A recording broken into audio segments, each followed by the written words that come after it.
folks. Good morning, good afternoon, good evening. And today we're going to discuss a very important topic, and I'm going to share my personal perspectives on these topics. So, today we're going to discuss the National Educational Policy of 2020, and I'm going to give a review from my personal experience.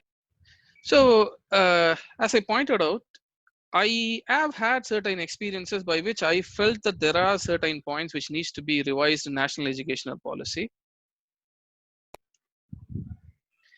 We won't be just stopping at that. We will also be looking into certain key items in the policy, and we will check whether it is really that useful for Tamil Nadu. So about me, I am an engineering graduate from IIT Madras. I did my electrical engineering from IIT Madras.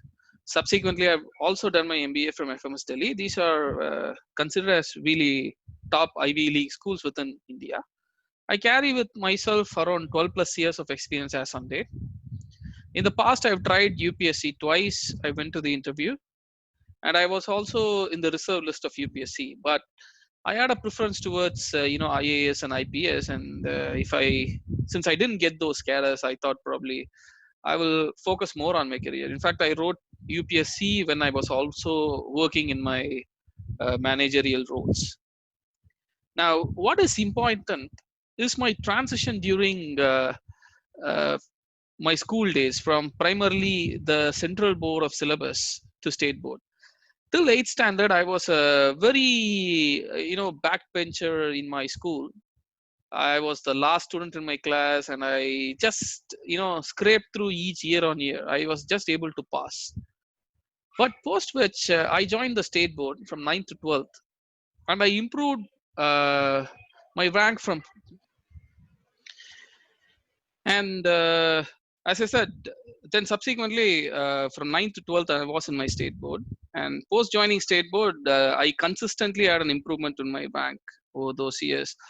From a last rank, probably I was one of the toppers. Also, I prepared for JEE and got through it. That's how I got into IIT Madras. Now, during the CBSE days, my family considered me as a very average student. In fact, they were worried what am I going to do in my life, whether I'll end up being an arts graduate or probably that's how their perspective was. They were figuring out they need to set up they need to save a lot of money, probably let me create a business for me. That was their primary thought process. Now, what was the reason for my poor performance in CBSE? So I would like to say how Hindi particularly was a big spoiler during my childhood days. I'll tell you the reason why Hindi was a big spoiler. If you look on the left hand side, these are the essential alphabets used in Tamil, which is simply kana, chana, or simply, let me put it in simple way, kasada tappara vallinam, nyanana namana mellinam, and yarala varala idainam. So these are all the words or the alphabets which was there in Tamil. On the right hand side, you see the old set of English alphabets. Now, the alphabets of Hindi obviously go with k, k, g, g, na, and ch, ch, ch, ch, na. This led to a lot of confusion during my childhood days. Wherever I need to use the first ka, I used to use the third ka and fourth ka, etc. So even let's take a typical famous movie dialogue, which is often quoted as a comical one when it comes to Hindi. That is, "Ek gaon mein ek kisan rehta tha." You imagine writing it in Tamil, it will still have the first ka for the gaon, and kisan also will carry the same first ka. Whereas in case of Hindi, it could be the third ka, the first ka, quite a lot of confusing one. So whenever I used to answer a particular answer in Hindi, I always used to get confused which is the guy I used to use, and this resulted in a really poor performance in Hindi. Not only me, plenty of other students also failed in Hindi, but I had to spend a lot of time preparing for Hindi. This means I have to compromise on my other subjects, which is primarily science, social studies, mathematics, etc. And this was completely removed when I joined matriculation. So post joining matriculation, as I said, there was a significant improvement in my overall scores. And my parents also now had the confidence, post me scoring around 83% in 10th standard. They felt I am capable of cracking JEE. So now they put me into IIT JEE coachings, and I was able to get through into IIT. This is an example of how Hindi could have been a real spoiler for a career. So a simple change created I would say, a fairly successful career. So it improved my confidence level. It improved my self-belief, because when you consistently fail, you will also feel that education is not for you, or probably classes are not meant for you. But once you start scoring more, or you score better marks, there is a self-belief that comes in. When you have only a language which is in Tamil, you don't have to worry about Hindi. You don't have to have the confusions of Hindi. There is an improved clarity, which subsequently, I think, improved my career in a big way.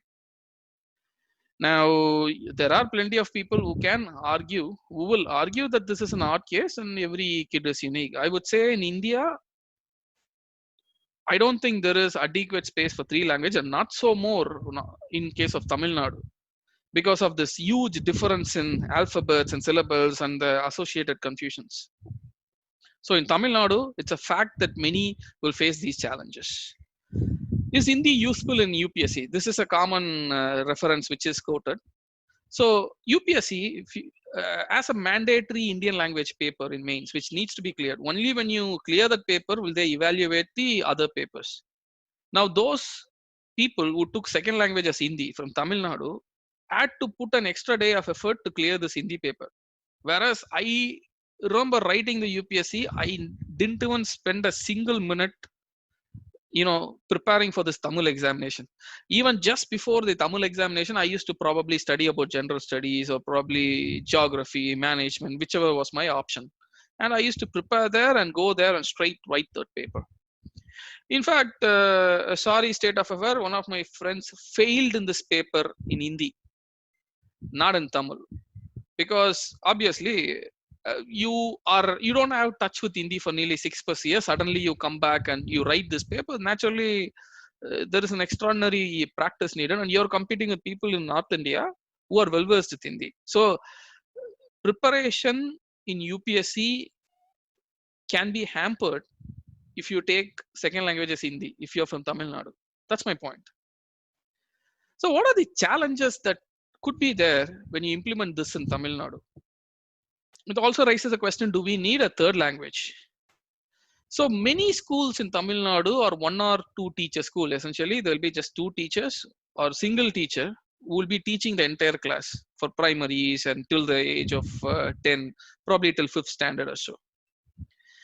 Now, NEP says, the National Educational Policy says, the third language can be any native language, it need not be Hindi.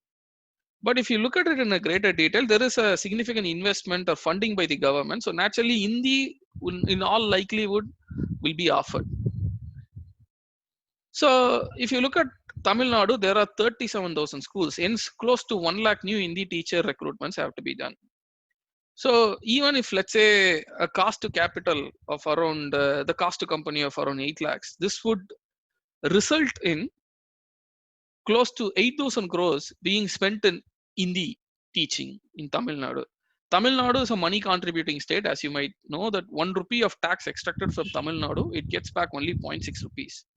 In case Tamil Nadu government is forced to implement 3 language formula, this will be an extra 8,000 crore on top of the existing expenses of Tamil Nadu, which will be a huge issue. And even if it comes from the central government, it is obviously Tamil Nadu's money, which is now coming back. So there isn't any significant benefit for Tamil Nadu. Now, I would recommend that if this 8,000 crores, worst case, let's say Tamil Nadu were to have an 3 language formula, this could be spent on having an additional teacher, which can very well benefit our state. And again, I would like to go back to the question of whether we need a third language. Having said that, this policy is not without positives, and there are certain negatives. There are many positives in the policy, and you will see a whole lot of literature on it. So discontinued people will certainly benefit. People who are going to discontinue can walk away with a diploma degree. They can come back and become graduate. And also you can choose your own courses as you move towards it. You're not fixed by a syllabus, and you don't have to worry about your weakness in a particular course, you can actually work around your strengths, and you can certainly score good marks, improve your skill sets, and showcase your capabilities in courses of your choice. The negatives of this policy, as I clearly highlighted, is one, the language policy. And I felt that still the emphasis on Indian education system is on filtration in examinations rather than teaching. They would like to have an examination evaluation, and they would like to filter out people and students, and instead of figuring out a way of teaching them and making them improve in their knowledge.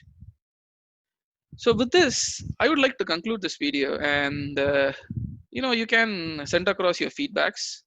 These are all, as I pointed out, not a contradiction towards the vision of the government, but rather a personal perspective on what needs to be done by this government. Thank you, folks. Thank you.